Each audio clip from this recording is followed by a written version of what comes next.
वाणी के आशीर्वाद से आज फिर प्रारंभ करते हैं पाश्चात्य काव्य शास्त्र देवेंद्रनाथ शर्मा द्वारा लिखित पुस्तक द्वारा प्लेटो भाग 3 पढ़ने जा रहे हैं। प्लेटो के अनुसार कवि की काव्य चेतना एक बांसुरी है जिसमें स्वर फूंकने का काम ईश्वर करता है, अथवा एक वीणा है जिसके तार ईश्वर के स्पर्श से झंकृत हो उठते हैं। बांसुरी या वीणा में संगीत लहरी उत्पन्न करने की क्षमता तो है, किंतु वादक के अभाव में वह मूक नीरव पड़ी रहती है। यही स्थिति कवि की है। उसमें विद्यमान काव्य सृजन की शक्ति तब तक रचना में प्रवृत्त नहीं होती जब तक ईश्वरीय प्रेरणा नहीं होती। प्रतिवादी पूछ सकता है, यदि काव्य सृष्टि के मूल में ईश्वरीय प्रेरणा ही रहती है तो काव्य में गुण भेद और स्तर भेद क्यों आता है? अर्थात कोई काव्य उत्कृष्ट और निकृष्ट क्यों होता है? ईश्वरीय प्रेरणा से उत्कृष्टता निकृष्टता का आरोप संगत नहीं होगा, क्योंकि वह तो भेद रहित एकरस होनी ही चाहिए। अतः मानना पड़ता है कि काव्य सृष्टि में ईश्वरीय प्रेरणा ही सब कुछ नहीं है। कवि के सचेत कलात्मक योगदान का भी पर्याप्त महत्व है। विषय के चयन से लेकर रचना की समाप्ति तक रचयिता का कलात्मक प्रयास जागरूक तथा सक्रिय रहता है और उसी के भेद से रचना की कलात्मक गुणवत्ता में तारतम्य हुआ करता है। यह ठीक है कि काव्य सृष्टि में प्रेरणा का योगदान अधिसंख्य कवियों और सौंदर्य शास्त्रियों ने स्वीकार किया है, निमित्त उसका चाहे जो भी हो। वस्तुतः प्रेरणा का निमित्त क्या है, यह अनिर्वचनीय ही है। अतः आपत्ति ईश्वर को प्रेरणा का निमित्त मानने में उतनी नहीं जितनी उसे एकमात्र निमित्त मानने में है। दूसरी विप्रतिपत्ति यह है कि यदि काव्य सृष्टि ईश्वरीय प्रेरणा का ही परिणाम है तो प्लेटो उसे वर्जनीय क्यों मानते हैं और अपने आदर्श राज्य से कवि के निष्कासन का प्रस्ताव क्यों करते हैं? प्लेटो ईश्वर में किसी दोष की कल्पना नहीं करते हैं। होमर की गृहणा वे इसलिए करते हैं कि होमर ने देवों में काम, क्रोध, लोभ, प्रतिशोध आदि दोषों का वर्णन किया है। यदि देव या ईश्वर निर्दोष हैं तो उनकी प्रेरणा से उत्पन्न काव्य को सदोष, ग्रहणीय और त्याज्य बताना विरोधाभास है। प्लेटो कहते हैं कि ईश्वर कवि विशेष की काव्य विशेष की ही प्रेरणा देता है। प्लेटो कहते हैं कि ईश्वर कवि विशेष काव्य विशेष की ही प्रेरणा देता है, इसीलिए कोई महाकाव्य लिखता है, कोई प्रगीत, कोई नाटक। इस कथन की दो सीमाएं हैं। पहली तो यह है कि कवि एक ही प्रकार की रचना सफलतापूर्वक करता है, सही नहीं है। उदाहरणार्थ, कालिदास ने महाकाव्य भी लिखे, प्रगीत भी, नाटक भी और सभी विधाओं में समान सफलता प्राप्त की। यही बात आधुनिक युग में रविंद्रनाथ ठाकुर या जयशंकर प्रसाद पर भी लागू है। ऐसे उदाहरण सभी देशों के साहित्यों में मिलते हैं। प्लेटो की मान्यता अपने देश की रचनाओं के संबंध में ठीक हो सकती है, किंतु सार्वभौम सिद्धांत के रूप में इसे स्वीकार करना संभव नहीं है। कवि के उन्माद, आविष्टता, ज्ञान लोप, आत्मविस्मृति आदि को वाच्य रूप में न ग्रहण कर लाक्षणिक रूप में ही ग्रहण करना चाहिए। न तो कवि को पागलपन का दौरा पड़ता है और न उस पर भूत चढ़ता है, न वह होश हवास खोता है, न अपनी हस्ती भूलता है। यह सब कहने का अर्थ इतना ही है कि सर्जन के क्षणों में कवि की चित्तवृत्ति सर्वथा एकाग्र होती है। ब्रह्म जगत से उसका लगाव टूटा सा रहता है। वह एक प्रकार से आत्मलीन हो जाता है। प्लेटो उन्माद, आविष्टता, ज्ञानलोप आदि के द्वारा इसी एकाग्रता को उजागर करना चाहता है। प्लेटो ने काव्य के 3 प्रमुख भेद स्वीकार किए हैं। अनुकरणात्मक, जिसके अंतर्गत प्रहसन और दुखांतक आते हैं। वर्णनात्मक, डिथिरेम्ब, प्रगीत। मिस्र, महाकाव्य जैसे होमर के इलियड, ओडेसी। यूनान में ये 3 ही भेद प्रचलित थे। प्लेटो ने इनका निर्देश मात्र कर दिया है। प्लेटो के अनुसार प्रगीत के 3 अंग हैं: शब्द, माधुर्य और लय। इनमें माधुर्य और लय शब्द पर आश्रित रहते हैं। यद्यपि माधुर्य और लय का उल्लेख प्लेटो ने प्रगीत के संदर्भ में ही किया है, किंतु ये काव्य मात्र के गुण हैं और इनकी स्थिति काव्य के 3 भेदों में इष्ट है। प्रगीत का रूप चूंकि छोटा होता है, इसलिए उसमें माधुर्य और लय का प्राधान्य अपेक्षित है। अन्यथा काव्य के उत्कर्ष अपकर्ष के ये दोनों अभिन्न धर्म हैं। हमने देखा है कि संगीत के प्रति प्लेटो का विशेष आग्रह है। इतना आग्रह है कि संगीत को शिक्षा में अनिवार्य स्थान दिया है। अतः सर्वथा स्वाभाविक ही है कि माधुर्य और लय को, अर्थात शब्द संगीत को, वे काव्य का अनिवार्य गुण मानते हैं। प्लेटो ने माधुर्य और लय का संबंध शैली से माना है और कहा है कि शैलीगत सौंदर्य, सामंजस्य, लालित्य तथा लय ये सभी सरलता पर निर्भर करते हैं। महत्वपूर्ण बात है, प्लेटो ने माधुर्य और लय का संबंध शैली से माना है और कहा है कि शैलीगत सौंदर्य, सामंजस्य, लालित्य तथा लय ये सभी सरलता पर निर्भर करते हैं। प्लेटो की दृष्टि में वह सरलता सरलता नहीं है जो प्राकारांतर से मूढ़ता कही जा सकती हो। सच्ची सरलता वह है जिसका संबंध चरित्र से, साथ ही समुचित एवं श्रेष्ठ रूप से व्यवस्थित मन से है। महत्वपूर्ण बात, सच्ची सरलता किसे कहते हैं प्लेटो? प्लेटो कहते हैं सच्ची सरलता वह है जिसका संबंध चरित्र से, साथ ही समुचित एवं श्रेष्ठ रूप से व्यवस्थित मन से है। ये गुण काव्य के ही लिए ही नहीं बल्कि सृजनात्मक तथा रचनात्मक, क्रिएटिव और कंस्ट्रक्टिव कलाओं, बुनाई, फुलकारी, स्थापत्य आदि के लिए भी अत्यंत उपयोगी है। प्लेटो जो नियमन काव्य के लिए विहित करते हैं, वही अन्य कलाओं के लिए भी। उनका कहना है कि जिस शिव की काव्य में अपेक्षा की जाती है, उसकी अन्य कलाओं से भी अपेक्षा की जानी चाहिए। मूर्तिकला, स्थापत्य कला या अन्य कलाओं में भी किसी प्रकार के दोष, असंयम, निकृष्टता और अभद्रता का प्रदर्शन नहीं होना चाहिए। जो इस नियमन का निर्वाह नहीं करता, उसे राज्य से निष्कासित कर देना उचित होगा, नहीं तो हमारे नागरिकों की रुचि भ्रष्ट हो जाएगी। हम अपने शासकों को नैतिक विकृति के चित्रणों के बीच विकसित नहीं होने दे सकते। हमारे कलाकार ऐसे होने चाहिए जिनमें सौंदर्य और लालित्य की सच्ची प्रकृति देखने की क्षमता हो। तभी हमारे युवक स्वस्थ भूमि में निर्मल दृश्यों तथा मनोहर ध्वनियों के बीच रह सकेंगे, प्रत्येक वस्तु में अच्छाई देख सकेंगे।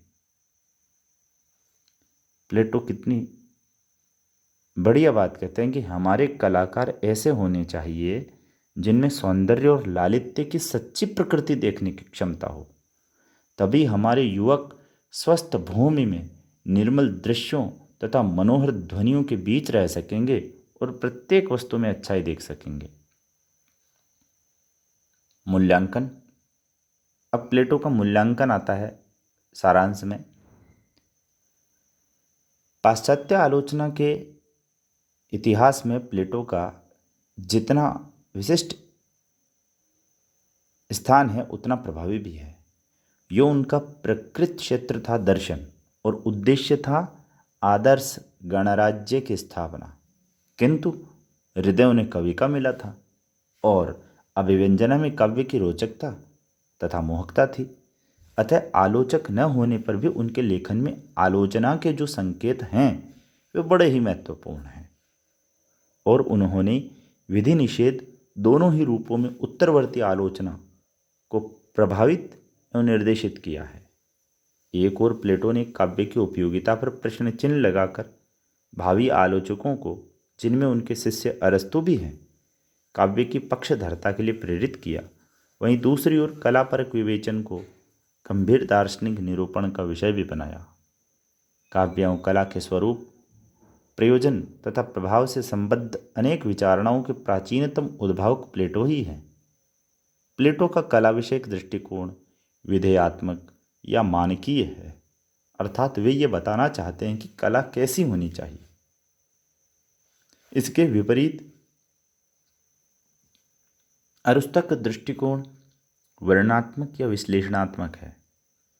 उदाहरणार्थ, दुखांतक के उपादान क्या हैं, उसके कौन से भेद होते हैं आदि विषयों का विवेचन करते हुए अरस्तु कतिपय विशिष्ट कृतियों के गुण दोषों का परीक्षण भी करते हैं। प्लेटो ऐसा कुछ नहीं करते, वे मानक निर्धारित कर देते हैं और कहते हैं कि रचना ऐसी होनी चाहिए जो रचना उनकी कसौटी पर खरी नहीं उतरती वह है यह है। प्लेटो के अनुसार साहित्य या कला की महत्ता एवं उत्कृष्टता इस बात पर निर्भर करती है कि उसमें बुद्धि के उन्नयन तथा आत्मा के उत्प्रेरण की कितनी क्षमता है। महान साहित्य में मनुष्य के नैतिक पक्ष को समृद्ध तथा संतुष्ट करने की शक्ति होनी चाहिए। प्लेटो स्पष्टतः उपयोगितावादी और नैतिकतावादी हैं। उनके दृष्टि में वही साहित्य सुंदर है जो सत्य और शिव है। उनके लिए सुंदर, सत्य और शिव पर्याय जैसे हैं। जो सत्य और शिव नहीं है, अर्थात जो समाज के लिए उपयोगी और नैतिक नहीं है, वह साहित्य ग्राह्य भी नहीं है। आनंद और उपदेश साहित्य के इन दो प्रयोजनों में प्लेटो उपदेश को प्राथमिकता देते हैं। उपदेश के बाद यदि आनंद भी मिल जाए तो उन्हें कोई आपत्ति नहीं है, पर उपदेश के बाद ही, न उसके पहले न उसके बिना। इस प्रकार प्लेटो कला और साहित्य का प्रयोजन एवं मूल्य उसकी सामाजिकता मानते हैं। कहने की आवश्यकता नहीं है कि यह विचार कलावाद, जो व्यक्तिवाद पर आश्रित है, का प्रतिलोम है। कला की अनुकरण मूलकता की उद्भावना का श्रेय प्लेटो को है। प्लेटो से प्राप्त अनुकरण के सूत्र को उपरोहित कर अरस्तु ने इसे एक सिद्धांत का रूप दिया, जिसकी मान्यता शताब्दियों तक बनी रही। यहाँ ये स्मरण करने की बात है कि प्लेटो ने कला के संदर्भ में अनुकरण शब्द का प्रयोग अपकर्षी अर्थ में किया है, क्योंकि उनके अनुसार अनुकरण में मिथ्यात्व रहता है और जो मिथ्या है वह है ही है। यह कहना अनपेक्षित है कि प्लेटो की यह मान्यता भ्रांत है। कला में निहित सृजनशीलता को प्लेटो नहीं समझ पाते। यह कहना तो शायद उचित न हो, पर उसे स्वीकार तो नहीं ही करते हैं। यदि कला का उद्देश्य केवल अनुकरण होता तो फोटोग्राफ संभवतः चित्रकला का सर्वोत्तम उदाहरण होता, क्योंकि वह किसी वस्तु की बिल्कुल सही नकल होता है। पर हम जानते हैं कि चित्रकार द्वारा अंकित चित्र और फोटोग्राफर द्वारा लिए गए फोटो में कौन अधिक कलात्मक होता है। प्लेटो की भ्रांति का मूल कारण है कलागत सृजनशीलता को नज़रअंदाज कर देना। तो प्लेटो क्या करते हैं? कलागत सृजनशीलता को नज़रअंदाज कर देते हैं।